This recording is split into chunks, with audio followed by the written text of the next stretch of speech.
Hello, today is Monday, the 16th of April, 2012, and a lot of times the big question for people is where is silver going? And I guess they mean that via price because, quite frankly, silver doesn't usually go anywhere. You put it in your safe, it stays there, unless, of course, you pick it up and you move it, but we're going on within the price action. I like to use multiple time frames, and this is the monthly chart. Within this chart, we are in a consolidation period because it's trading within this 18 period average band. It's a front weighted average, and therefore, as of now, it is still working within a consolidation feature. Breaking out above in here means that we should be testing its previous high of close to 50 per ounce and breaking past that, continuing the pattern of the higher highs and higher lows.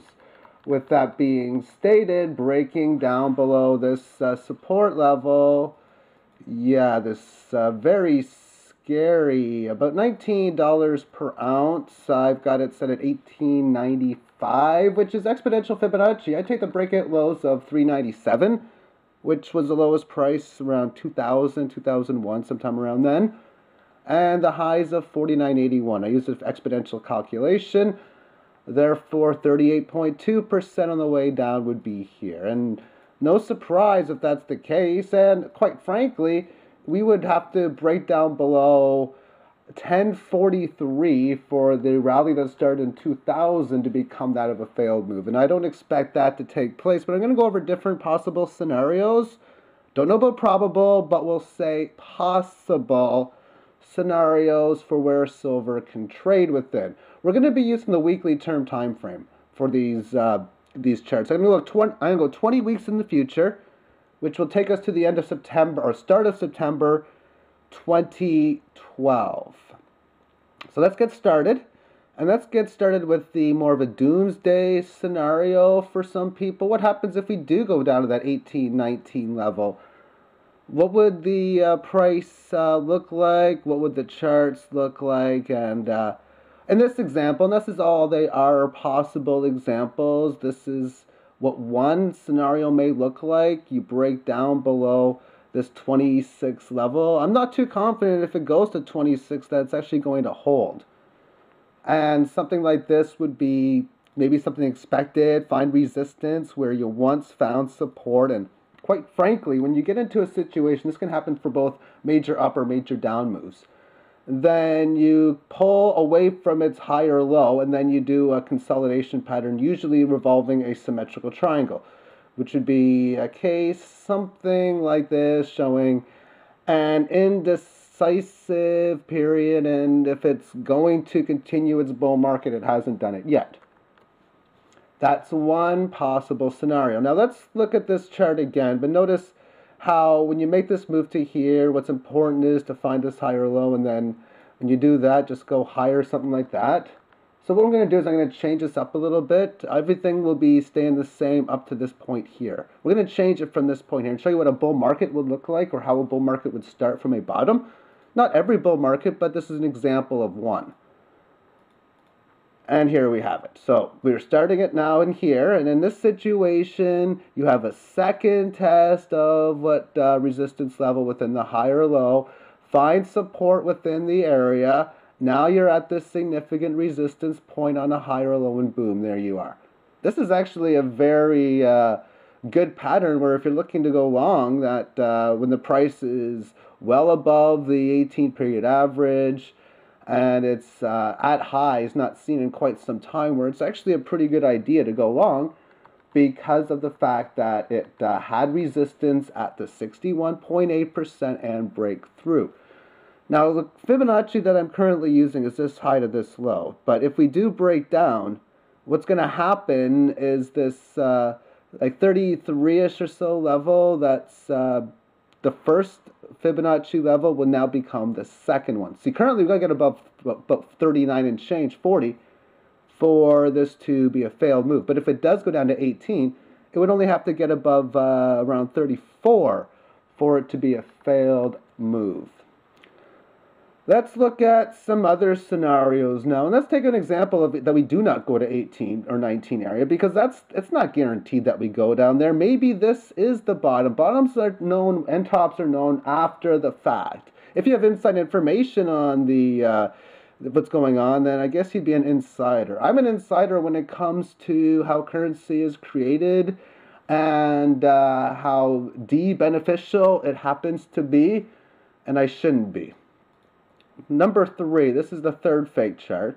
But this is, like I said, we hit support around 30. Okay, so we find support, and then we get above this little resistance area, hit this little level. This is, like I say, the level has to get above for there to be a failed move from here to here. Now, there's always going to be twists and little turns, which is why I wanted to make a chart showing this when I decided to make it, and that's why I decided to put in this very aggressive hammer formation. Because in a situation like this, you break above, you go up to about 44, and now you're back down to an area where you would really be looking to find support. Within this candle here, when you're at the bottom, you would see a very huge red candle. And people would be talking Doomsday Scenario. We're going back to 25, 26 per ounce. And, oh, things are just so bad. But it's actually quite common for there to be failed breakouts before breakdowns, failed breakdowns before it breaks out, and so on and so forth. So in a situation like this, you're starting to see it break higher. You come up to the 50 level, where you probably will find some level of resistance. Situation here is if you develop resistance here and you come back to it as support, when you come up to this level, there's a good chance that you take it out. Now this is what it's going to look like if it takes its if it doesn't aggressively break out past 50. Now let's just take a look at it if we find a more aggressive manner. Here we go. So this is a situation we've already broke past 50. And the Fibonacci lines are moving towards the upside. You can see I got the inverted head and shoulders pattern, left shoulder, head, right shoulder. And then you would have a nice little consolidation period here, a little bit of resistance. Of course, Fibonacci lines at the time, as they still are, it's 33.5. So you'd be stating, okay, this would be Fibonacci. And you got above it. And then you have around 39. And quite frankly, if you see this type of pattern where you were supposed to find resistance in here, and you only found short-term resistance, and it's going higher, well, then that's telling you that we're probably going to be going to 50 or to look for this area to be support. It's not always that it's the case, and I drew this up for this example so it didn't find support here, and instead got up to 50, and maybe we don't sell off too much. It's a possibility that we just stabilize in this area, and then boom, higher she goes. A situation like this, it hits an upper band here and it's back to the upper band the second time. Things could really get going within a situation like this as an example for the up move. Now, within this analysis, what I'd be saying if something like this was going on, I'd be expecting this line to go here and expecting this line to go up towards this level in here. And at that point there, you can see how this line would match up with this. And that would be my next expected target where resistance may be found within this sort of situation. Let's take a look at another example that would be just a little bit maybe unrealistic. But the way the world's working, I don't know how unrealistic this might be. This is a major aggressive play for a major failed move that would create a major fast move. It takes unusual situations for this to occur, so I'm not going to bank on this happening, but based on the banking system, it may, if you understand what I'm stating. Anyway, I have a move going down to 13 2/3 as a possible major crash. 2 weeks going from 31 to 13, losing about 2/3 of its value, just like that. Just for something to do because that's what they want to do. And then a major dead cat bounce because, quite frankly, that's somewhat common. And this in here is the buy on the rumor. You've heard the buy on the rumor, sell on the news fact. Yeah, we have maybe rumors that the COMEX is being investigated and that something in that area is going on. That this move here was only because the bankers decided to do some computer tricks, put a bunch of naked shorts and all that kind of stuff. That's what caused the market to go down, sort of like it did back in here and here. That's the reason why it did it. So people were a little bit not too happy with that, but they did buy on the rumor. Now, I'm sure you've heard buy on the rumor, sell on the news. That's a situation where you have a rumor for something to take in and it doesn't happen. Oh my, is it ever going to really reverse? But if the rumor is correct, then it's just going to do it again. So the rumor is of all this corruption, and there's the news right here. And then they buy on the news again, and then you stabilize the situation. Again, this is something that I would say is most likely not going to happen. But in a situation like this, what I'd be stating is, notice how we didn't find resistance at 50. Rather, it had a nice move up to about the approximately 78.33, which, by the way, is a significant Fibonacci upside level. And then it goes back down to 50, which, again, is a significant Fibonacci upside level, working its way higher. What would be an important, if you're looking at a chart like this, is to hold 61.8% from this low to this high on any retracements. If, of course, something like that were to go on, and breaking past this level, I'd be looking for it to go to 120. And that's that chart. But sometimes these things just slowly but surely make its way to the upside, and this is one of them. This is more, I guess, I don't know, we'll talk about NASDAQ, Dow Jones doing it, and this is the early signs of it slowly but surely going higher. You have a situation, like I said, we find support at 30. Again, we're stabilizing in this level, and next thing you know, you have one nice size candle that gets it all started. A little bit of an uptrend, small correction, and it's just doing it again. So to show you what a grinding chart would be looking like, I would need more than 20 more periods or so to really show you. So let's just take this to December 21st, 2012. Of course, this is all fake. This is all random. This is what grinding your way to the upside would look like, with the move bringing us back to the previous high of almost 50 per ounce. Just grinding its way to the upside.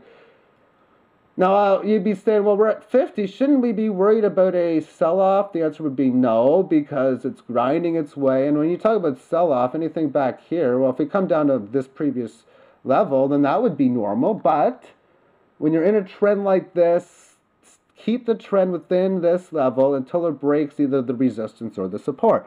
Breaking by the resistance, you would possibly expect to move up to this upper band. Breaking below the support level, then as this lower band increases, that might be an area where it goes to, as well as wherever down below. And when you see charts that are in a nice little uptrend, but nothing too aggressive, the upper bands that I create and lower bands should go in a nice directional manner like this. Nice directional manner for the 18-period average. Trading usually finding support on either the 18-period average of highs or closes. In this situation, I did a little bit of both, but mainly the 18 average of highs and the odd little fake move like you can see in here. So that would be an example of how some possible markets for silver may trade. And I gave you a bunch of different scenarios. But when you look at this again on the monthly chart, there's nothing here, just blindly looking at the chart, that states we're either going higher or lower. Now, quite frankly, many people, I feel, are blinded by fiat currency and the economic situation. I remember being one of them myself. In fact, the only time that I had access to currency tills in any form of employment, I had access to a few of them, and I thought 10 years ago or so that, geez, I'd be a genius if I were to look for all of these American quarters here in Canada, take them out, and then maybe just collect them and sell them for more than they're worth. After all, back in the day, it would cost you 50% more for Canadians to buy U.S. money. Find someone going in the States, sell them a bunch of the quarters with a 25-30% premium. What a genius I was. Well, I was right. I did get the 25-30% premium, and I did manage to collect quite a few by doing this. but I never did look for silver quarters or silver dimes, nor did I look for some really nice pre-81 Canadian nickels or any of that type of stuff that actually had really good value towards it, meaning I was blinded by the whole silver aspect. I didn't even know 10 years ago that there were such thing as circulated silver quarters and silver dimes. And I'm going to end this video at that, and the awareness for people, it'll be interesting to say the least how these charts are going to look and how the charts are going to look with a potential or even probable collapse of a fiat currency. Well, that'll be interesting to say the least.